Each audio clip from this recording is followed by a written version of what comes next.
Well, earlier I spoke to MP for Wirral West, Esther McVey, who's the Minister for Disabled People. I asked her how much tougher it would be to qualify for the new personal independence payment rather than the disability living allowance.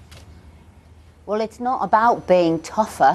What it's about ensuring is that we have a benefit that really does look at disability as we understand it in the 21st century. The DLA, designed in the 1990s, was very much about physical disabilities. This will take into account cognitive, sensory, learning, and so really it has got to cope with that. It may be a more sophisticated test, but for some people that means tougher.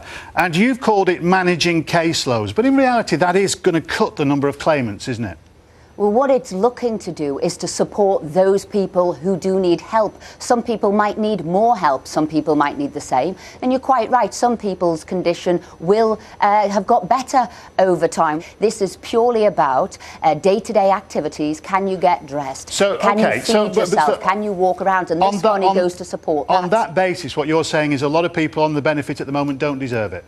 I never said that at all, and I would never say that. Well, you have, because you're going to cut 170,000 claimants, Esther. So if they don't deserve it, then how are you going to cut them? No, that isn't right, and I really don't like this, inflammatory language. What you're doing. What's happened is the number of people on this benefit has increased by 40% in the last 10 years. You're viewing this as a static benefit. It isn't that. Some people do get better, so they wouldn't remain on this benefit. There's 3.3 million people on it now, and like I said, in a year's time, a third of people who've had a condition would get better. So we expect movement. That happens now. People have fixed term, benefits. That is what happened. That will continue to be so. Are you? Let's distinguish here between perhaps allowance for sickness and allowance for disability. Are you saying 170,000 people who were previously disabled are now going to get better?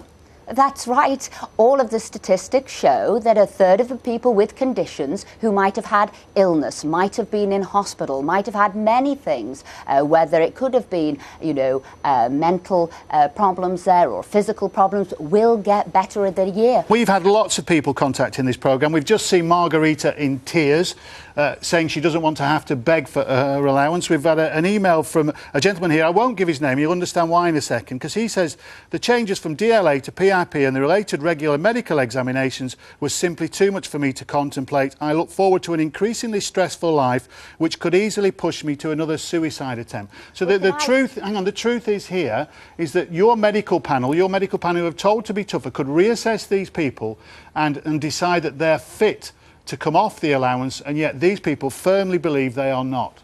Tony, can I just say a couple of things, because I think you are making people scared there. You are actually putting out stories to make people more fearful. This is not the case. That's why I'm here. What has happened, and what George Osborne talked about there, was the 40% increase in the numbers going up year on year. This benefit was for 1.1 million people. It's now for 3.3 million people, and was growing at 40%. And what we've done is saying we're measuring that growth there. We are ensuring the people on this benefit should get the money.